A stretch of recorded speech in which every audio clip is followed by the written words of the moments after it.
The Bear by Michael Salazar, Michael F., Eva Lopez, Daniel Martin. Illustrations by Michael Keith and Daniel Martin. The Bear That Cared. There once lived a baby bear. His name was Nibs. Nibs lived with his community in the forest. The community usually spent most of their time eating and sleeping for long periods of time. Nibs, however, did not. He loved to spend his time going into the forest and exploring.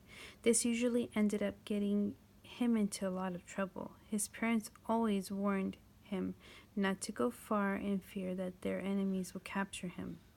They were known as the raccoons, but he ended up going far into the woods one day and finding something that would change everyone's lives. One day while Nibs was exploring, he came across something tiny. He got closer to get a better look. As he moved closer, he saw black and white stripes. He gasped. It was one of the enemies his parents always talked about.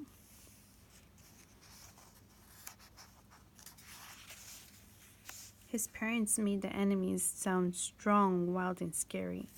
This one, however, did not. In fact, he was the complete opposite.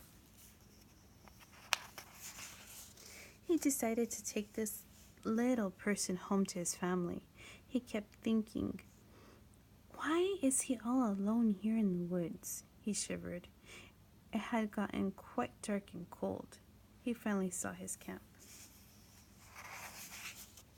Walking through the gates with the raccoon in his hands, he saw his family.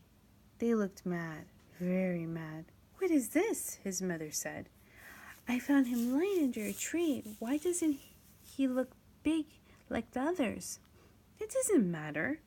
We're going to get rid of him because they still are food, one of the bears said. Nibs looked down and sighed. He told his new friend, the other bears don't really like you, but I'll look for a spot for you to go and be with us. Nibs wasn't sure about what to do about the situation. Nibs wanted to prove all other bears wrong. The next day, Nibs went to go check on the little raccoon, but he was not there. Nibs tried looking for him all morning, but he wasn't to be found. Nibs went back to his camp and told his parents everything.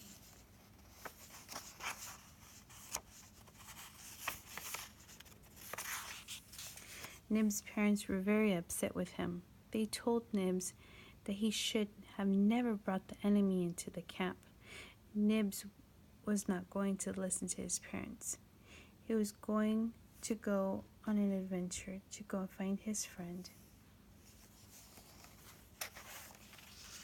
Nibs went on an adventure that seemed that lasted days.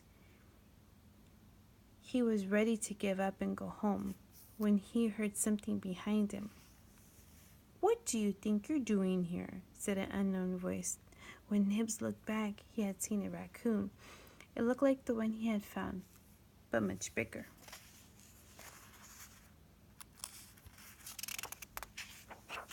Are you lost? Are you okay? Asked the raccoon. Nibs was confused because his parents always told him that the raccoons were mean and evil. I'm all right. I'm just looking for my friend, Nibs responded. Here, I will take you home. You look tired. Nibs let the raccoon take him back to his camp.